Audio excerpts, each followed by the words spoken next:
with that down, let's move on to this, shall we? Oh, boy. AMC CEO Adam Aron. Right there. Just rip the Band-Aid off. There it is. The world's only walking tit cyst.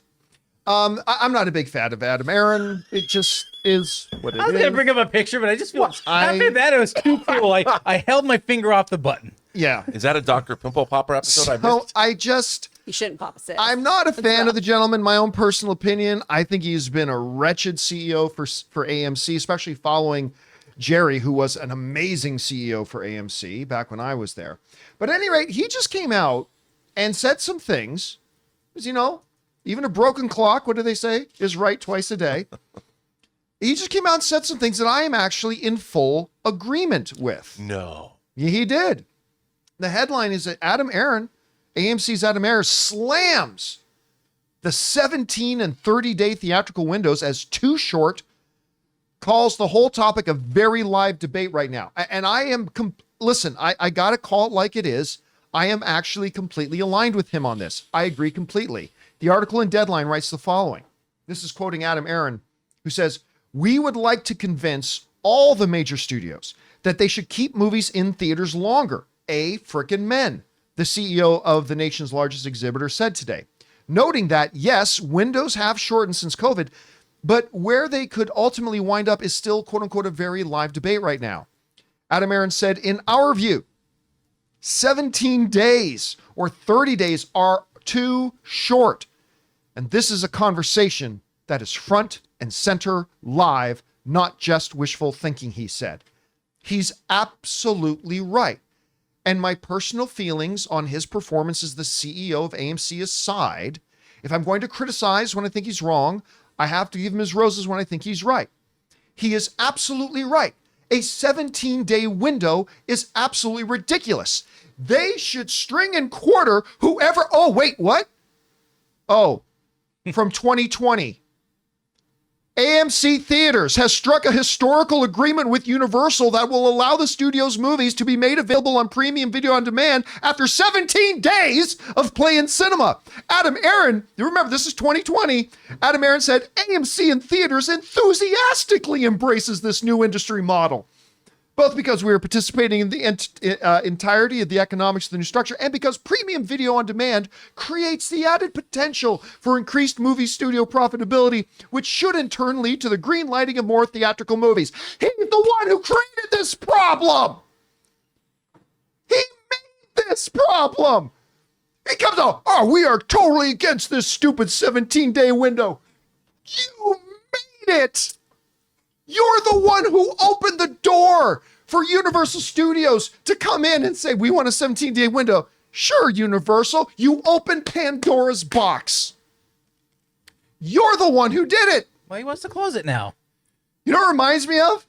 Because like on both sides of the political aisles, like freaking politicians do this all the time, but it kind of, I'm not trying to be in politics, other politicians have done this too, but it kind of reminded me of when Donald Trump recently came and said, "I saved Twitter," except back in 2020, it was Donald Trump himself who created the executive order to ban Twitter. And then he's like, "I saved Twitter." Or TikTok. TikTok. I'm the one who saved TikTok. He was the one who banned it in the first place. And then now we got Adam Aron. Adam Aron. This is outrageous. We can't have a 17-day window. Then why did you fucking let them do it? Why were you the only movie studio? Why were you the one who broke with all the other theater chains and said, "We're going to sign a deal in the dead of night behind everybody's back. We're going to sign a deal with Universal Studios to allow them to have 17-day windows"? He's the one who created the problem. People wonder why I have such a hard time with this doofus. This ignorant bag of walking shit who's just single-handedly been ruining the theatrical industry. Guys, we want to take a second to thank a sponsor of today's video, Kickoff. Man, time flies, doesn't it? 1 minute you're reminiscing about your last vacation, and the next you're thinking about major life goals like buying a car, getting that dream home. But if your credit isn't where it needs to be, those goals can feel out of reach. And that's where Kickoff comes in, the #1 credit building app in the App Store that makes it easy, affordable, and stress-free to build credit fast. And that's exactly why I love Kickoff. They give you a credit line for just building credit, not for spending. Your on-time payments get reported to the 3 major credit bureaus, helping you improve your credit mix and payment history, 2 of the biggest factors in credit growth. If your credit is under 600, you could see a jump of about 28 points in your first month. No credit check, no hidden fees, no interest, just smart credit building. Building credit can happen faster than you expect with Kickoff. Don't wait. Get your first month for just $1 at getkickoff.com/Campea. That's kickoff without the C. Get 80% off at getkickoff.com/Campea. Must sign up via getkickoff.com/Campea to activate offer. Offer applies to new customers first month only, subject to approval. Offer subject to change. Terms and conditions may apply. Point stat based on Equifax Vantage Score 3.0 changes for Kickoff users starting under 600 who made their first on-time payment between January of 2021 and March of 2024. Payment and credit activity outside Kickoff can have an impact on your credit. Individual results may vary. Anyway, I won't go off on that. I will go back to the positive thing just to say that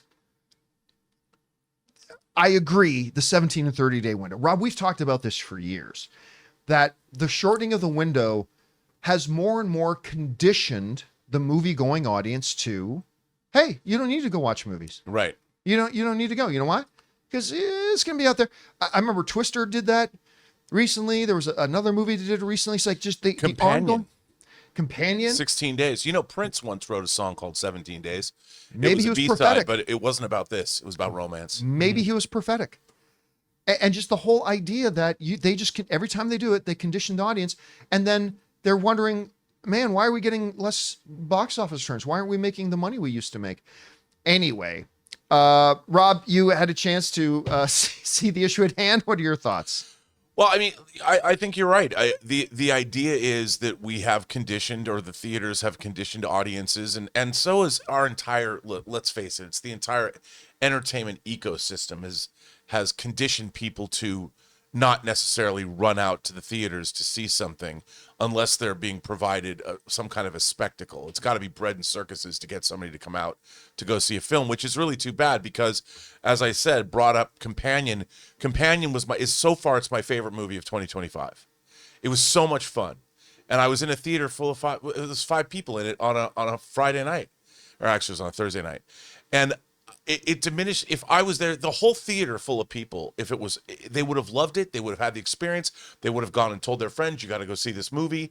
It's a self-perpetuating thing. Yeah. And if we're going to get people, and if we're going to expect people to keep going to the movie theaters, we can't be doing this kind of thing. You know, a friend of mine, Rob G, works in exhibition and he books theaters. And I've been learning a lot more about how the exhibition side of things work, because it was something I was very ignorant about. And it's an interesting way. On one hand, he has to deal with studios. They want their movies in theaters, but if they're not performing, you know, you have to get it's up to everybody to foster that environment where people have to go out to see the films. And, you know, you have to have the theaters do it. You have to have the studios do it. And it's got to be a communal effort for everybody. And it needs to start happening more if we want the theatrical experience to endure. Chris? Yeah, this is death by suicide. Yeah. We talked about this in a very different way earlier, but this is the find out era after fucking around. If you made these calls, it's your fault. The call is coming from inside the house. It's your fault. I've always thought this window was really bad. Honestly, even like the 40-day windows have been troublesome to me, especially when there are films that have great legs and are doing really well. Movies are meant to be seen on movie screens. And look at Mufasa. Look, the legs that movie has had. Yeah, it's true because it exceeded it's gone over 700 million now, right? Yeah. Mm-hmm. Like that's crazy. Like anyway. So I'm a little like, so I remember when Universal pulled that little rug pull. So did he like backtrack and then support it? Because I thought that the theaters were like, oh, well. So here was the situation. Again, this is back in 2020. Universal was wanting to have this window, and all the theaters from NATO were like, no, we're simply, if you're going to do that, you are not going to have Universal movies playing on our screens. Right. But AMC wasn't with that. It wasn't just AMC. It was all of them, right? Oh, okay. And then, after standing shoulder to shoulder with all the other theaters, they're saying, you're not doing that, Universal, because if you do, kiss goodbye ever playing any of your movies on our screens again.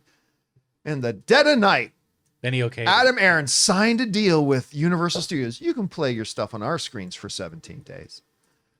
And it's just so hilarious to me reading this headline, Adam Aron slams 17-day window.